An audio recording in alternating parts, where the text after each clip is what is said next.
Hey guys, do you want to cook? Hey, you be quiet. Do you want to cook together? I'm gonna make a skillet chocolate chip cookie, and you're gonna watch me do it. Pretty easy. Okay, let's go. You zip it. Let's add. Hey, what's your problem? What's your problem? You zip it. You already ate. Get a stick of butter, like the very, very low heat. Hey, what? What do you want? You need sugar, flour,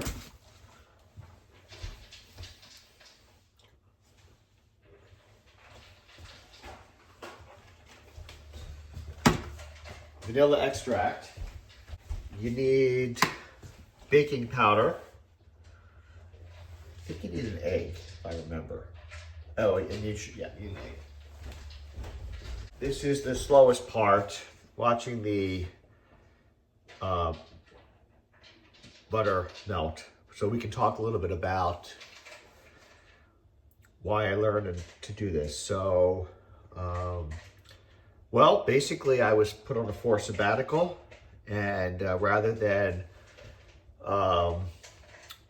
ruminating and being miserable, I decided to learn new skills. And one of the skills I learned is how to make a skillet cookie. That's resilience. The most important predictor of success in life is grit. That's determination. Let me get my headphones because I think we'll hear better. Okay, so we need brown sugar too. Yes, so perseverance, grit, determination, perseverance. These are very important predictors of success in life, because sometimes life doesn't go the way you want it to go.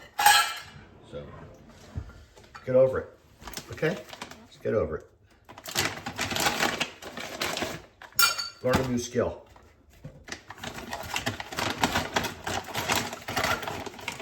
Another thing is,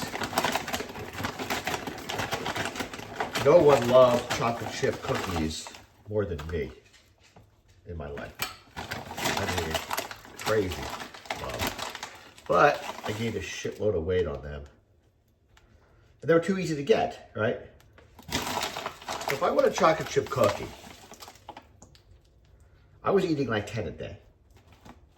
If I want a chocolate chip cookie these days, I'm gonna fight for it. I'm gonna earn it. I'm going to make it myself. Intentional living. Intentional eating. Okay? So it's melting there.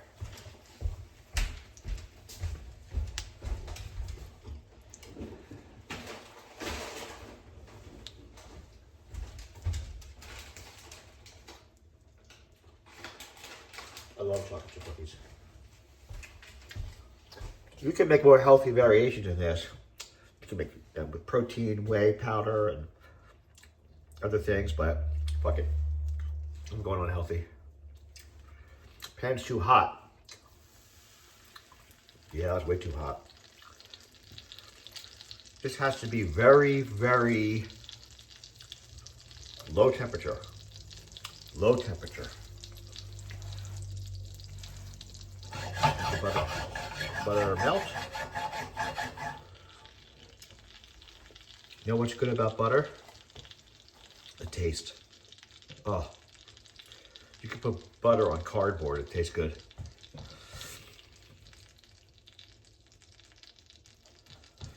Yeah, so part of the problem with the life of a surgeon is it's so busy. You rush around. Everything's a rush. And you have to, nothing's intentional. You grab what there is to eat. You grab your coffee, you grab your muffin.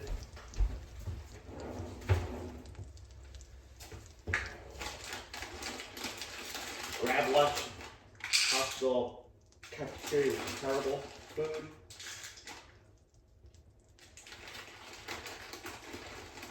Run around. You don't exercise. You don't have time to reflect. You don't have time for the fun, enjoyable things of life.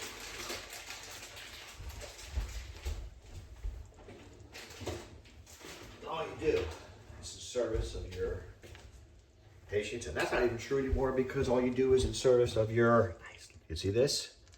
Chocolate chips, in service of your RVUs, your RVU goals.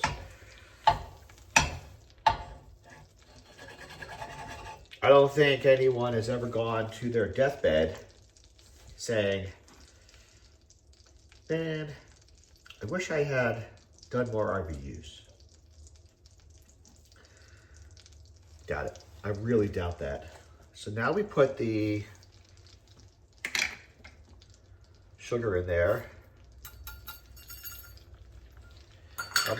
I would not say I'm a baker, but I learned this because I love chocolate chip cookies. And then we just whisk this around.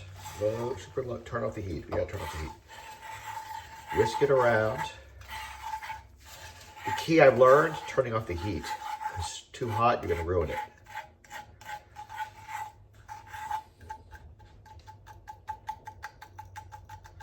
So you gotta turn off the heat.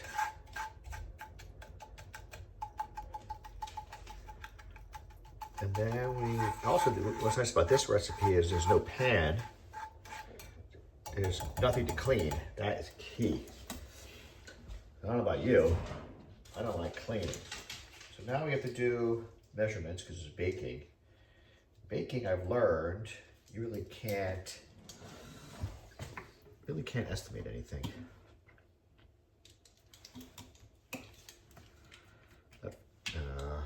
Learned that the hard way. When my son was really young, we were just put a bunch of stuff into a pan. We mixed it up because he liked making potions. We actually got a scone out of it. That was pretty cool. We tried that again and again, and we never quite created that. But let's do the egg. Okay. Then we whisk. Whisk again. Let that whisk. Let that whisk. I'm gonna leave this in here, throw away the egg shells. I don't like cleaning up afterwards. I like cleaning boring. Some people do it the other way. I like doing it this way. So now we have to do the actual flour. Let's see here. This is where I screwed up. So 1 cup of flour. We put it in there. And we have to do a teaspoon baking powder.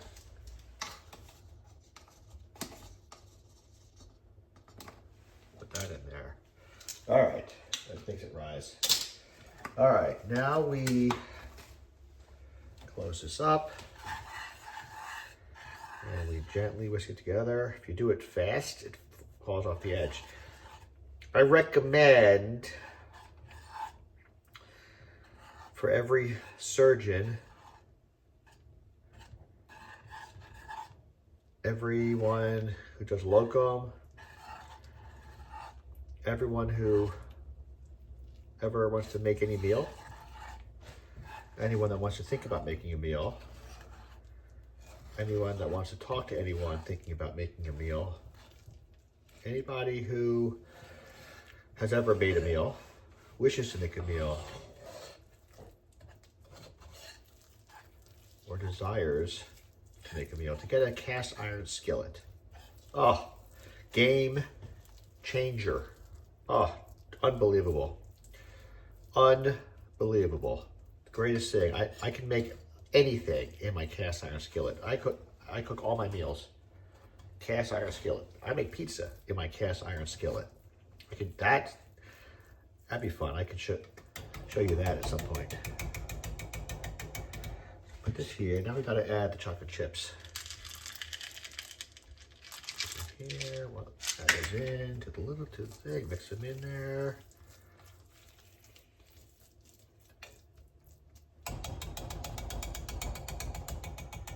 Now I'm gonna add this, the rest of them.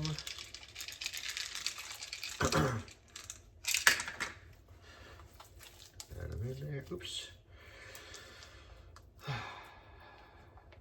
All right, and now I'm going to add these in, okay. You may ask, how did I lose the 35 pounds? Well, I didn't lose it by doing this. Although actually, it's not really true because this is a very intentional thing as opposed to going to Wegmans, which is an amazing place. I'm not to rank on Wegmans because I love Wegmans, but they have an incredible bakery. And it's so easy to get your cookies there. And just eat them so fast.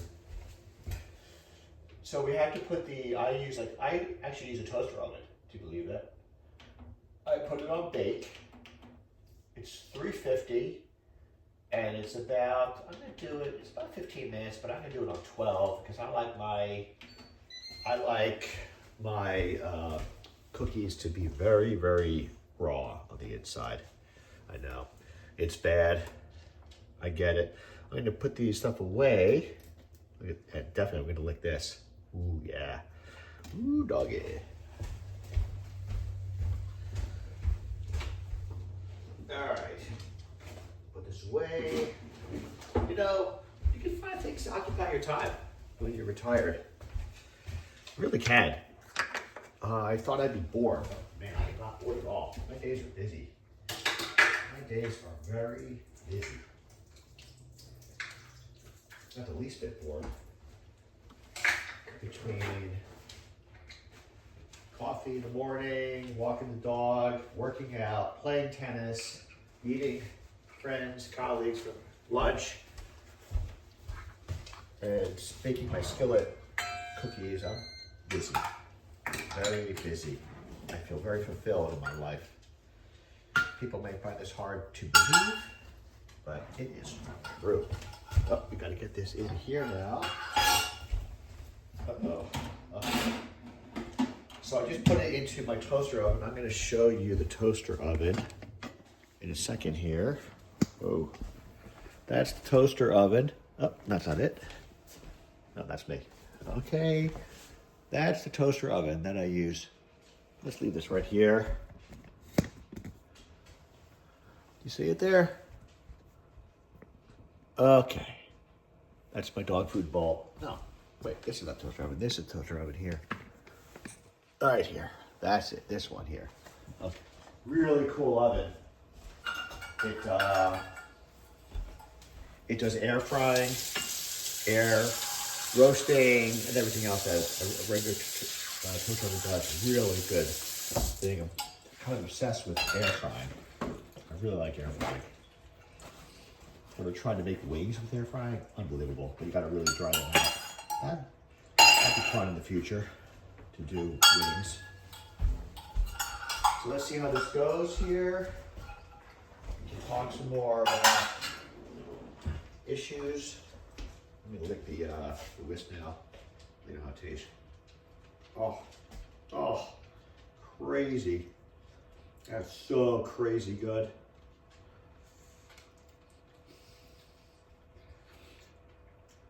So I used to have like 6, 12 cookies a day. Plus chocolate, Diet Coke. If I wasn't so active, I would have been 300 pounds. But I did get to 210. And then I stopped doing this nonsense.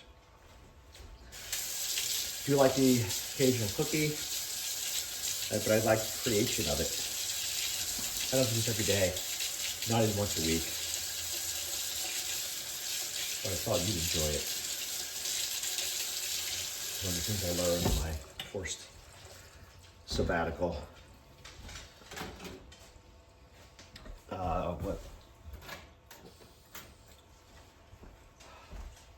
I'm speaking about some of my colleagues who taking call, working really hard, 70s, some are mid 60s, young 60s. Another post that's coming out soon that asked the question, why they're doing it. They're miserable. Maybe they don't know that they're miserable. That's the reason. They went on forced sabbatical.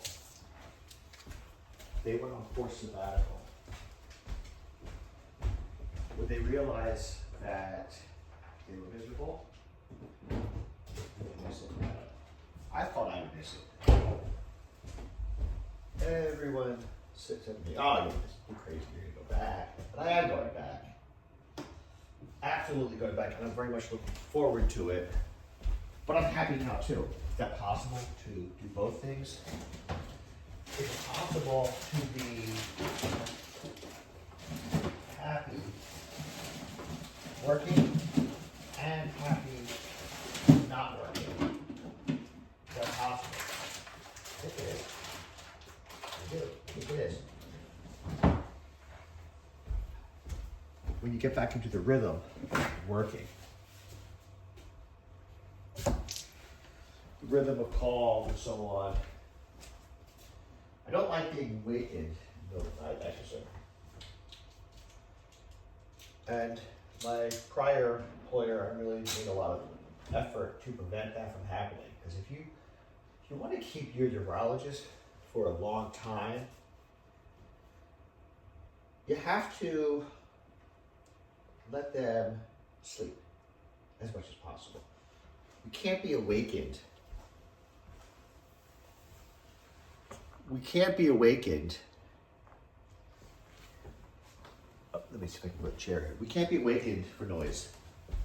We can't be awakened by an ER doc who knows what to do. Let's say 6 millimeter upper ureteral calculus. No fever, pain well controlled. We don't need to be awakened by that doctor. Just to ask us to, if we can see the patient in the office at some point in the near future, because we're going to say yes. But I want that ER doc to be able to call. They should be able to call. 100%. They should be able to call. But I don't want them to call me or my partners. They should call someone who's in the hospital, who is up anyway because they're working a shift, and that person, if they feel the need to, can call me. But more often than not, with enough training, they're going to know that, yes, Dr. Shore will see the patient tomorrow morning, and we don't need to wake up Dr. Shore. Okay? I think the infrastructure exists today in most hospitals. It's a realignment of existing staff. It's not so much I'm not asking for new staff. I can do it with whatever you have, but it needs to be done. Because I can tell you one thing, I'm 58. If I find myself at 62 with elevated A1C, abdominal obesity, hypertension, uncontrolled, or hypertension, I'm out. I'm out. And that doesn't help anybody. Because if I leave, the hospital loses a urologist, I lose my profession that I love, but I'm going to put my health first, always, and my happiness first, and my family first. So keep us healthy. That's all I'm going to say. Keep us healthy. Do what you can to keep us healthy, because nobody wins when a urologist or surgeon or any other physician that's hard to come by retires because they can't live the lifestyle that allows them to remain healthy. And at the minimum, that lifestyle is uninterrupted sleep,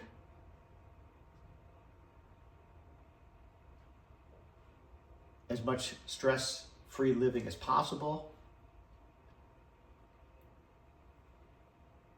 intentional eating, quality diet, and time for exercise. These are non-negotiable terms. RVUs, time off, those are negotiable, but these are not. These are not. Sleep is just not negotiable.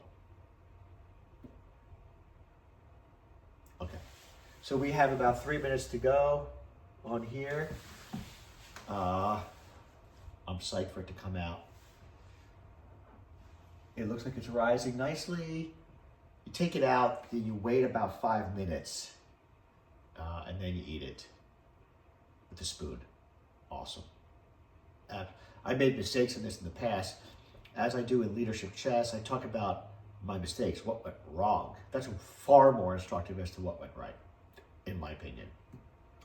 So my mistakes with this, where I kept it on the skillet, or I kept the heat on too long, and that just burns the bottom of it, and it's not as soft. So you got to turn the heat off very quickly as soon as the butter melts, and then you add all the ingredients, and then you finish it off in an oven, toaster oven or whatever, but 350 for about, it says 15 minutes in the recipe. I do 12 because I like them underdone.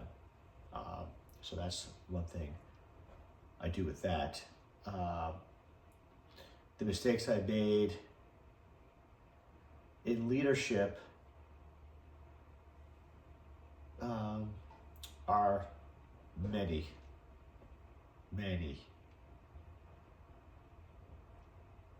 Sometimes it's opening up my mouth and calling out hypocrisy, but that doesn't get you anywhere. I don't know what to do when I see hypocrisy in when they say, oh, we're all for patient safety, and you know that they're not. It means something else. But that's a lesson I have to learn, maybe for my next job, wherever that is. So I'm going to North Dakota, and I'm actually looking forward to it. Looking forward to getting back into the grind. I hope I have a kitchen wherever I live so I can continue to eat intentionally.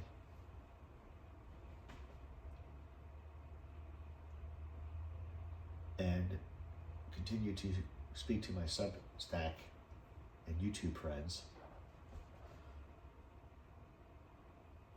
This is somewhat easy content. It's too hard to do what like the influencers do. It's just too hard. Oh God, they're running mountains, they're jumping off cliffs. Fuck that. Bake a cookie. Jesus. I'm freaking jumping off a cliff to YouTube it. I'm not gonna freaking ride a mountain bike to YouTube it. Fuck that. I'm gonna bake a cookie. I'm gonna eat some whey protein and cottage cheese. I'm gonna drink black coffee and reflect. You're looking at that? 8 minutes, 8 seconds. Let's get the mitt on. I like to put this. It's like that's like it helps someone run the counter. Take this out here. Look at that. Look at that. Does that look good? See that? Does that look good? That's crazy. Oh yeah, that's good. Nice and soft. Nice and soft. We close this up. And what do you think? You want to wait around, see how it tastes? You want to wait? Wait 10 minutes? You want to see how it tastes? I don't know. Sometimes I think this content can go on forever. That's the problem I'm seeing. That's the problem that I'm seeing with a lot of the Substackers. They're too verbose. They write too much. No one's interested. I mean, I'm interested. But you write too much. I mean, I don't know. I don't have time. My hand's cut off, but it's all right. You can see I don't have time.